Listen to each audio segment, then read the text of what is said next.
Chapter 1. The Moneylenders. I have a story to tell. It is a story of love and hatred, a story of giving and taking, a story of laughter and tears. This story was told a long time ago, but it still has as much meaning today as it did then. It happened in a city called Venice in Italy. This beautiful city rests like a crown jewel on the Adriatic Sea. There lived a moneylender named Shylock in Venice. He earned a lot by lending money to merchants. Many people hated Shylock. Some people hated him because he forced merchants to repay him in terrible ways. Others hated him simply because he was Jewish. Of all the merchants who lived in Venice, one hated Shylock more than the others. His name was Antonio. Shylock hated Antonio as well. This was because Antonio was a very generous moneylender. He lent money to people in trouble and often didn't charge them interest. Shylock lost a lot of business because of Antonio's generosity. More importantly, Shylock hated Antonio because he was a Christian, and Antonio hated Shylock because he was a Jew. In those days, Jews and Christians didn't like each other. They couldn't agree about anything. They couldn't understand each other's religion or culture. Antonio and Shylock often ran into each other at the Rialto. The Rialto was the business center of Venice. When the two met, they would have arguments. Antonio would often yell at Shylock for the heartless way of doing business. Shylock often thought about ways to get even with Antonio. Almost everyone in Venice really liked Antonio. They felt that he was kind and honest. The merchants especially admired him. They knew that he would help them when they were in hard times. Antonio's best friend was a young man named Bassanio. Bassanio's family was very rich. His parents had given him money, but Bassanio had spent it all. He had wasted his mopey on wine and good food. He had traveled, and he had had fun. And of course, he ended up without any money.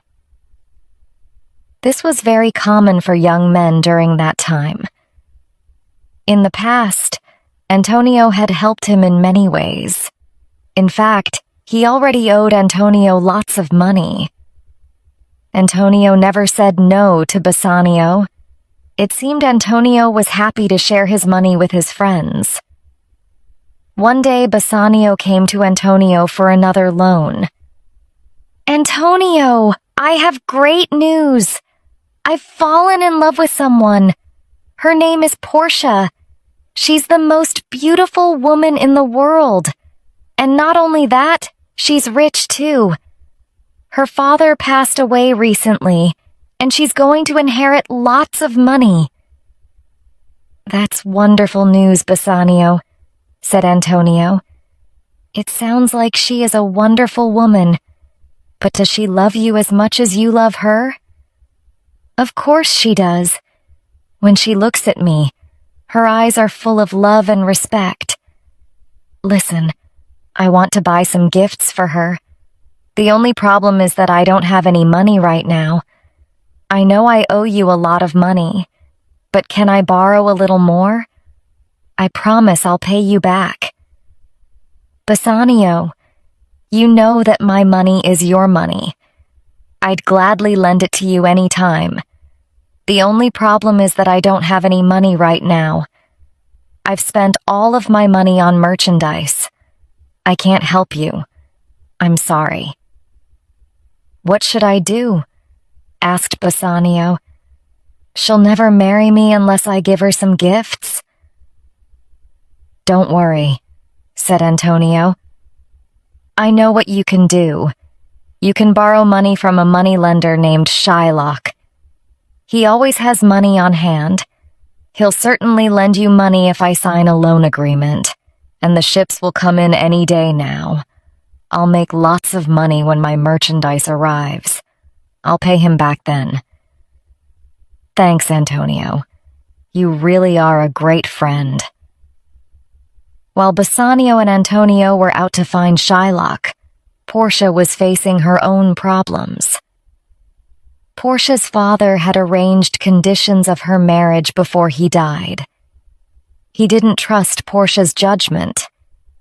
He felt that she would choose an unsuitable person to marry. So before he died, he had put 3 chests in a room. One chest was made of gold, one of silver, and one of lead. In one of these chests was a small picture of Portia. If a suitor chose the right box, he would find the picture. That meant that he could propose to Portia. Portia's father believed that the best husband would know which box to choose. If he found the wrong box, he would have to leave the house right away. He wouldn't be allowed to marry Portia. In addition, he wouldn't be able to marry anyone or have a girlfriend for the rest of his life. Every suitor had to sign a contract agreeing to these conditions. It was a big risk for them, but Portia's father felt that his daughter was worth the risk. Portia lived in a small town called Belmont. She had many men visit her house. They all wanted to marry her because she was rich and beautiful. She was tired of having these strange men come to her house. She was also unhappy that her father didn't trust her judgment. Portia often talked to her servant Nerissa about her problems. Nerissa was more of a friend than a servant. "Why couldn't my father just trust me?" she asked Nerissa one day. "Your father was right," said Nerissa. "There are so many bad men out there. They just want to marry you for your money. But the men who come here are so boring. They have bad manners, and they are vain. Some of them drink too much wine. Some of them even smoke. I'm so sick of these guys." Portia was a very independent person. She was capable of making decisions for herself. She also believed that she was smarter than most men. Portia was sad. She thought that she would have to marry a boring, stupid man with bad habits. Not one of these guys is decent. What should I do? "Do you remember the man from Venice?" asked Nerissa. Portia's eyes sparkled. "Yes, I remember him. Bassanio. How could I forget? He was so much better than all of the other men who came here. He was handsome and gentle. He was charming, kind, and intelligent. But it's hopeless. He'll never sign my father's contract. I'm a woman who can't even choose her own husband. I'm so unlucky."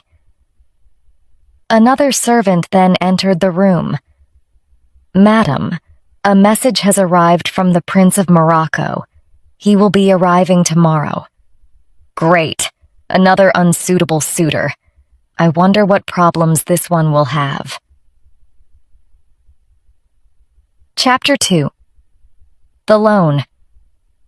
Meanwhile, in Venice, Antonio and Bassanio found Shylock.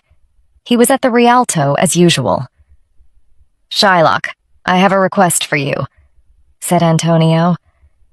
"I'd like you to loan 3,000 ducats to my best friend, Bassanio. I will sign the contract. I'll happily pay you back in a few days. I'll have plenty of money when my ships arrive." "I have an idea," said Bassanio. "Why don't we go out to dinner?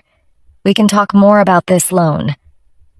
"I never eat with Christians," grumbled Shylock. "I may lend them money or do business with them, but I don't eat with them. Not ever." "Very well," said Bassanio. "Why don't you just lend me the money then? You know that Antonio will pay you back." As Shylock listened to Antonio and Bassanio, He became angrier and angrier. How foolish these two men were. They knew how much he hated them, and yet they were asking him for a loan. He was determined to make Antonio pay dearly. "Shylock," yelled Antonio, "are you going to lend us the money or not? Answer me." Shylock answered him slowly. "Do you remember all of those times that you insulted me in a loud voice that everyone could hear? You once spat on me and called me a dog. And now you want to borrow money from me, a dog. Look, I'm not asking you a favor. You can charge me any interest you want. I don't mind. My ships will arrive any day now." "All right, Antonio. I'm willing to lend you the money. I won't even charge you any interest. Just pay me back the loan on time." Antonio couldn't believe his ears. "What did you say?" "I said you didn't know me. You always call me a cheapskate, but I am not. I will help you. I won't even charge you a single ducat. However, there's something I'm worried about. What if you don't pay me back?" "Don't worry, Shylock. I'll pay you back." "Well, I need some kind of a guarantee, don't I? 3,000 ducats is a lot of money. If you don't pay me back on time, I want a pound of flesh. I'll take a pound of flesh from any part of your body." Antonio didn't like what Shylock proposed. "No, I'd rather pay some interest if I'm late on the payment." "I'm afraid that's no good," said Shylock as he laughed. "Do you think I'd take money from a fellow moneylender? Besides, this contract is only a joke. Do you think that any lawyer or judge would believe me? Would they really believe that I want a pound of your flesh? You don't have to worry about anything. It's my way of saying the bad feelings of the past between us are finished." Antonio pulled Bassanio aside and spoke to him secretly. "I don't want to do business with this man. He's evil, and I know that he'd take the pound of flesh from me if he could. Let's see if somebody else will lend us the money." But Bassanio had other ideas. "Who else in Venice can lend me this much money? Besides, this man is crazy. Don't worry about the guarantee. Nobody would make you pay a pound of flesh. Everyone will think he's nuts." So, Antonio agreed to the conditions of the loan. The three men went to a lawyer and signed an agreement. A strange smile came over Shylock's face. In fact, Shylock wanted to take a pound of flesh from Antonio. He'd hated Antonio for so long, and he lost a lot of money because of this generous moneylender. Bassanio took the money that Antonio had borrowed, although he had a bad feeling about the loan contract. He bought many gifts and clothes that he needed to propose to Portia. He then loaded the gifts into a carriage. He and his servant Gratiano went to Portia's house with the carriage. When Bassanio arrived, Portia was delighted. She had hoped that he would return for her. She was in love with him. "Portia, I'm so happy to see you again," said Bassanio. "But I have something awful to tell you. I'm broke. I have no money." "Bassanio, don't worry about that. I have all of the money we need. Money means nothing to me. The only thing you have to worry about is choosing the right box. Then, we can live happily ever after." Portia told Bassanio about her father's contract. "All right, I'll go choose the box now." Portia started to worry. What if he chose the wrong box? "Don't choose today. I have a bad feeling. I want you to wait." "Wait, but the sooner I choose, the sooner I can marry you. I can't wait any longer." Then let me hire a musician. Maybe the music will help you think more clearly. A little while later, a musician came. He began to play soothing music. Bassanio slowly walked over to the golden chest. He looked at it carefully. "This can't be it," he said to himself. "It's too obvious. Everyone would choose the golden one first. I think Portia's father wanted to separate the wise men from the fools." Then, he walked over to the silver chest. If men didn't choose the golden chest, then they would choose this one. That's obvious, as well. Bassanio's eyes settled on the lead chest. This is the least obvious choice.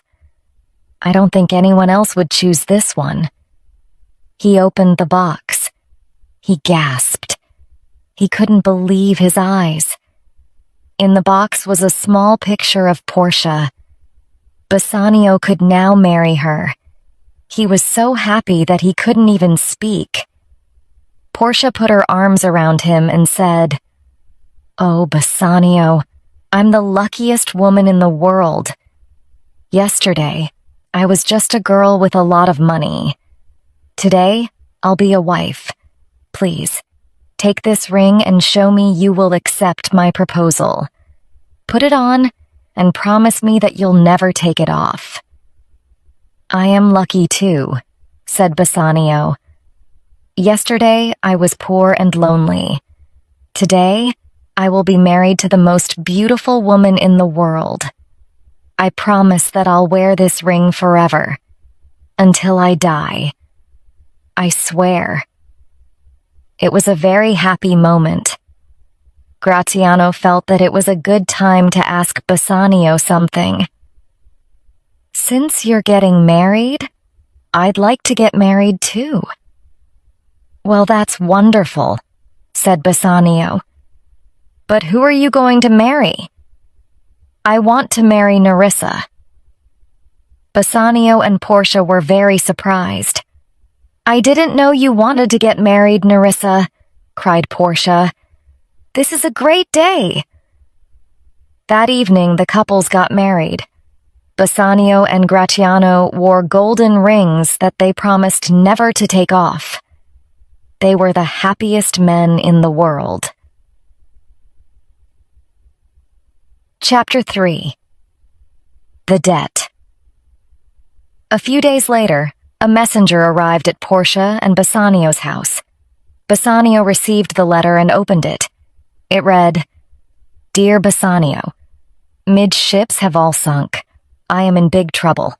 Shylock W. ants to take a pound of flash from Mo. Everyone has tried to talk him out of it.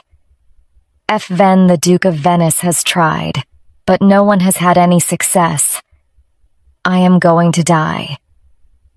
Please come to my trial and execution. I want to see you once more. Come quickly. I don't have much time. Your friend, Antonio." As Bassanio read the note, his face turned white. He had to sit down. His hands trembled. Portia ran to him. "What is it? What's wrong? Please, answer me." "Oh, my poor friend Antonio, he's going to die." "Portia, listen to me carefully. I am not only a poor man, I am a debtor as well." Bassanio told her all about the money and the pound of flesh. A chill ran through Portia's body. She couldn't believe that a man wanted to cut a pound of flesh from someone. "Bassanio, go to your friend right away," she said. "You are my husband now. My money is your money. You must pay back Antonio's debt. I'll give you 2 times the original loan. Go quickly before Antonio is killed." Bassanio put a lot of money in a bag and left for Venice. He found Antonio in prison. When he saw his friend, Antonio ran to him and hugged him. Antonio looked small and weak. "My dear friend," said Bassanio, I'll go to Shylock today and pay back the money. I'm sure he'll take it and then you can go free. After all, he is very greedy. He won't say no to money." "Dear Bassanio," said Antonio, "you are kind, but I think it's too late. Shylock wants a pound of flesh from me. According to the loan agreement, that's what I owe him. You won't be able to talk him out of it. He's never refused money before. This time it's different. He hates me so much that he wants to kill me. And to make matters worse, Jessica ran away from home." "Jessica? Do you mean Shylock's daughter?" "That's right. She married the young man who was living in your parents' house, the Christian boy. She is going to give up her religion and become a Christian. And when she ran away from home, she stole a gem from Shylock, too." "Oh, that's terrible," said Bassanio. "He probably thinks that I made her marry the Christian. But I have nothing to do with it. I swear, he's really mad. He cut Jessica out of his will, and for the past few days, Shylock's been talking about me. He's told everyone that he's going to kill me." "Don't worry about that," said Bassanio. "I'll talk to Shylock. I'll make him change his mind. I'll do whatever I need to." Bassanio went out of the prison and found Shylock. "Please, I beg you. Please spare Antonio's life. Please, please release him from prison. Here's 6,000 ducats. That's twice the amount we borrowed in the first place." Bassanio begged on his hands and knees. "No, I want a pound of flesh. He owes me that." "I'll give you 9,000 ducats. Just let him live." "No. Name your price. I'll pay you anything. I want a pound of flesh." Bassanio realized that Shylock would not change his mind. There was only one thing that he could do. He had to go to court. At that time, everyone of Venice was talking about the problem. Everyone felt sorry for Antonio. He had only wanted to help a friend, and everyone hated Shylock. He was such an evil man. More than being evil, however, he was angry. He was angry with Antonio. Antonio had always spoken roughly to him at the Rialto. He had cursed Shylock for being a Jew. He had yelled at him for being a mean and greedy businessman.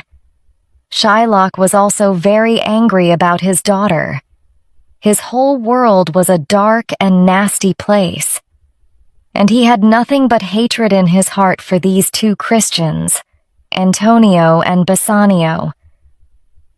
A date was set for the trial. It was a very important trial. Even the Duke of Venice was involved. He would be the judge. Meanwhile, in Belmont, Portia heard about the trial. She decided that she had to help poor Antonio. She could not rely on fate to change the course of events. Portia wrote a letter to her cousin, Bellario. He was a well-known lawyer. She asked for his opinion about Antonio's case. She also asked him to lend her the clothes that he wore in court. A few days later, a letter and a box arrived in Belmont. The letter had instructions for defending Antonio. In the box were 2 sets of clothes that Bellario wore in court. Portia dressed in one set. She made Nerissa wear the other set. Then they left for Venice. Portia and Nerissa went to the Grand Courthouse of Venice. There, they waited for the trial to begin. On the day of trial, it seemed like every Venetian came to the court. Everyone wanted to know what would happen to Antonio. Chapter 4. The Trial. When the trial began, Portia gave the Duke of Venice a letter. The letter was from Bellario. It said that he could not be Antonio's lawyer because he was sick. Bellario wrote that Balthazar would be Antonio's lawyer instead. Balthazar was actually Portia in disguise. The Duke didn't mind that Balthazar would represent Antonio. He did wonder, however, if Balthazar was experienced enough. He looked very young. Portia looked around the huge courtroom. Shylock seemed to be enjoying his day in court. Antonio looked at her with begging eyes. Portia then looked over at her husband. Bassanio didn't realize that Balthazar was actually his wife either.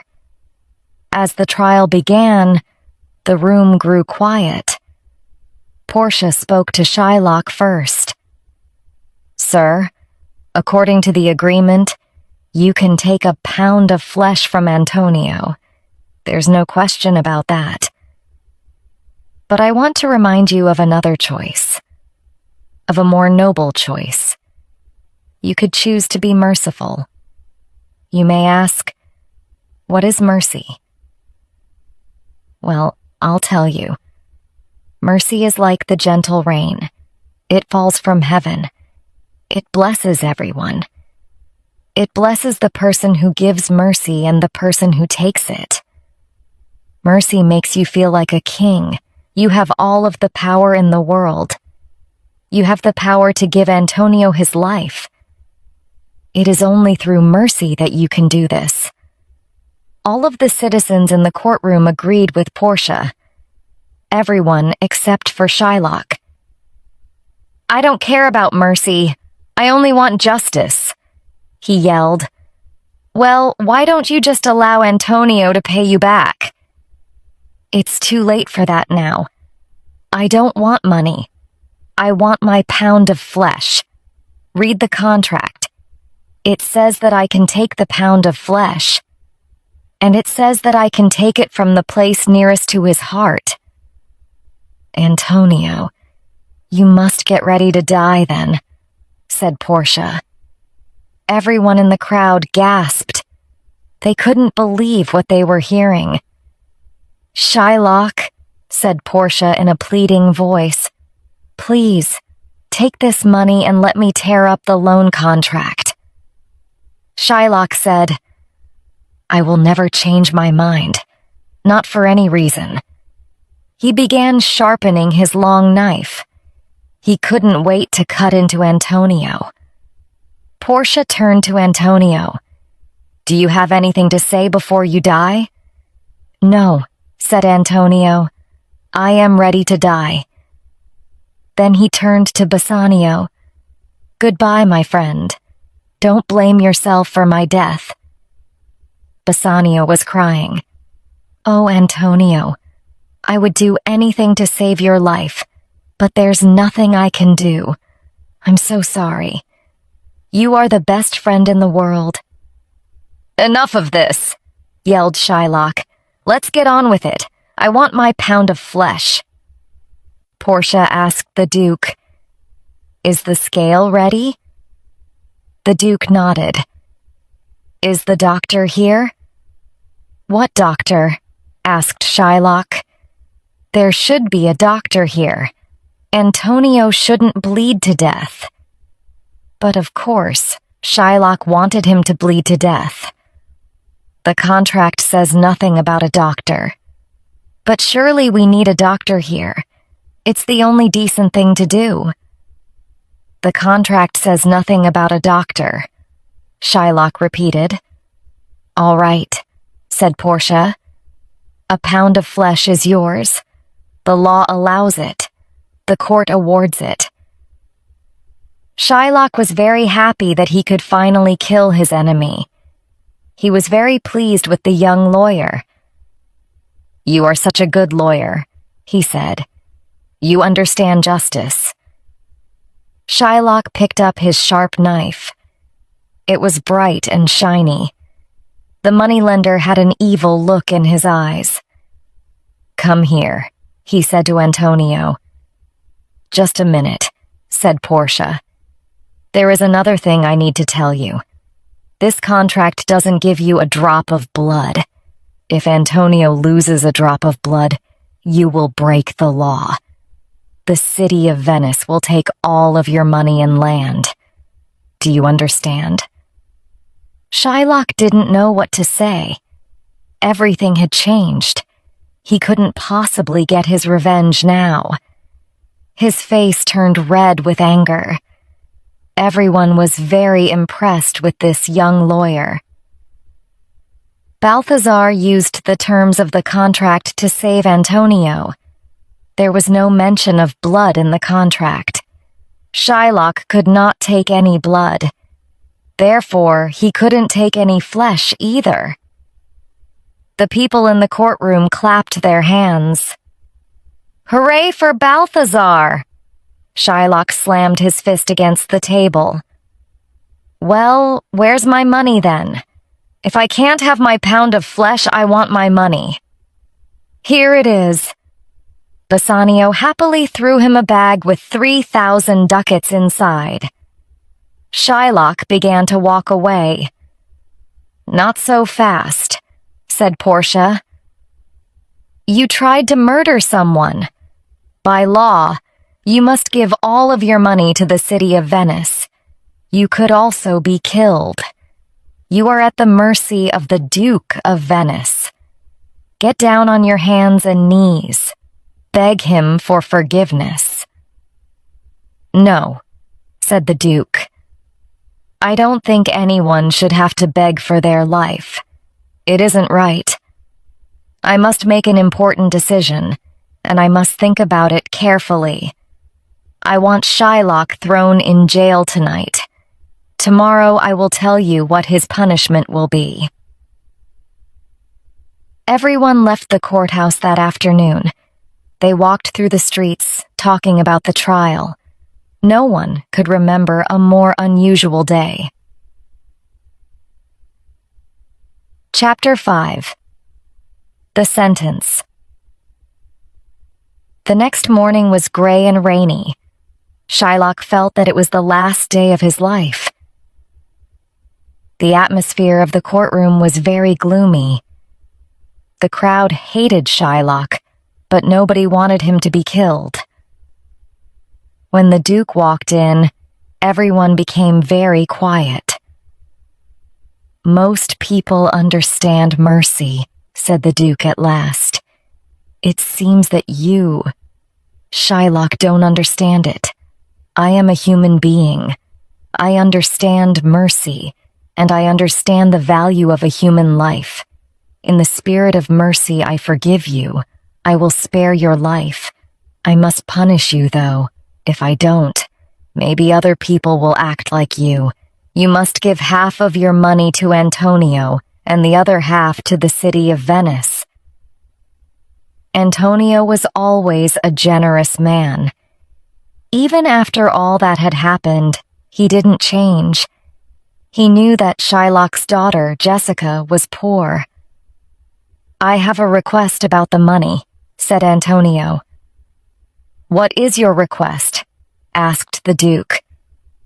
The court became quiet again. The crowd leaned forward to hear. "I want to give Shylock's money to his daughter, and I want him to put Jessica back in his will. I think this is a fair request.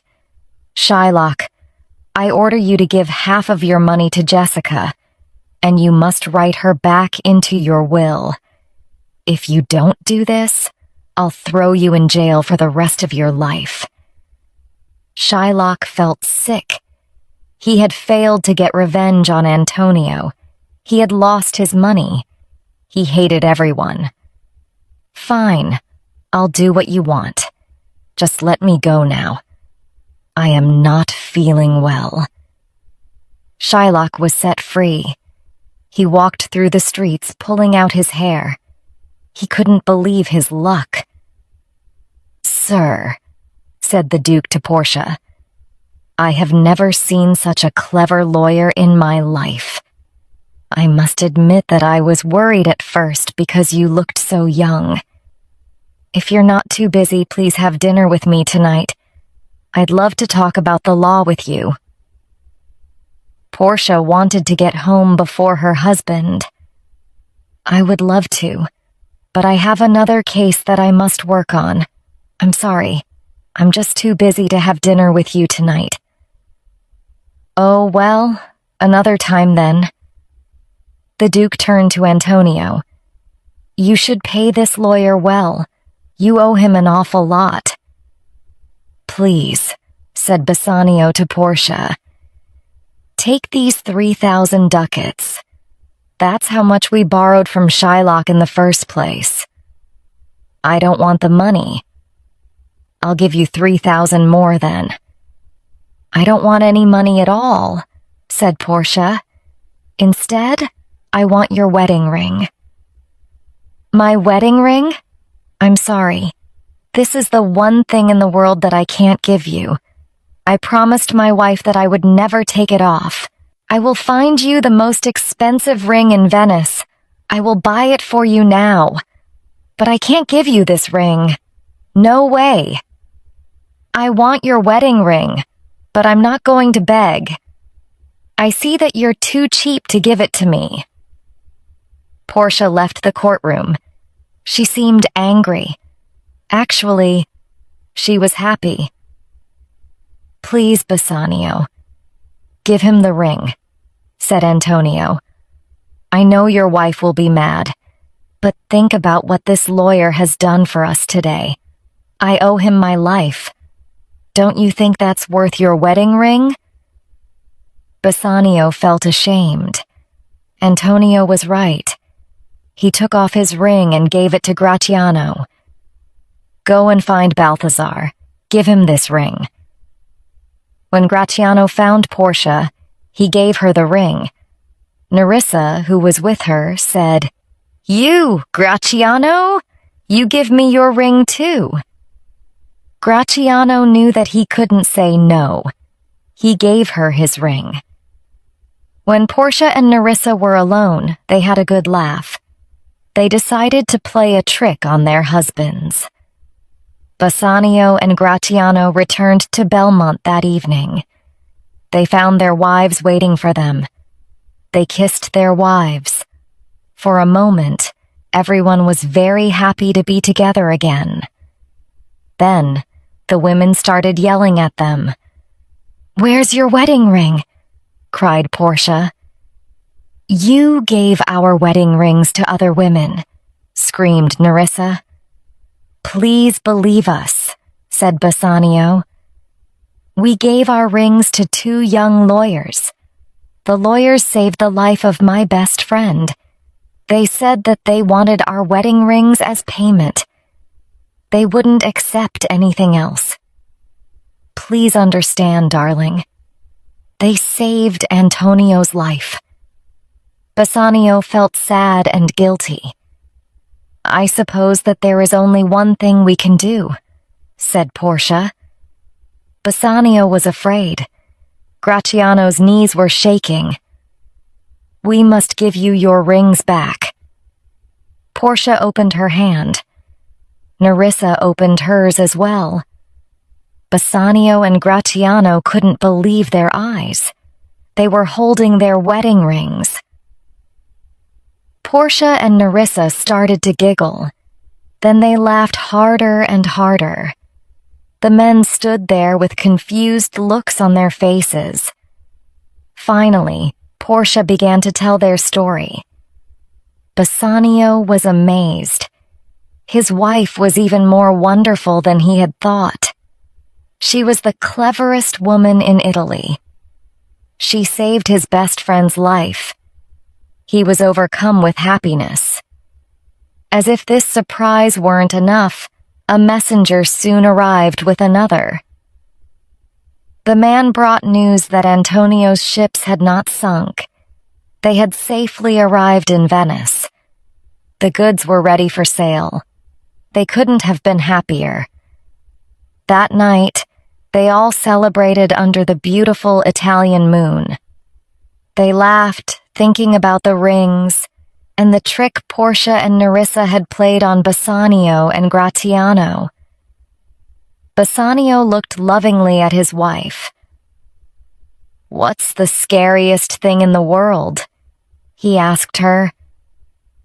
"Owing a pound of flesh to a moneylender," asked Portia. "Absolutely not. It's losing my wife's wedding ring." Bassanio never took off his ring again.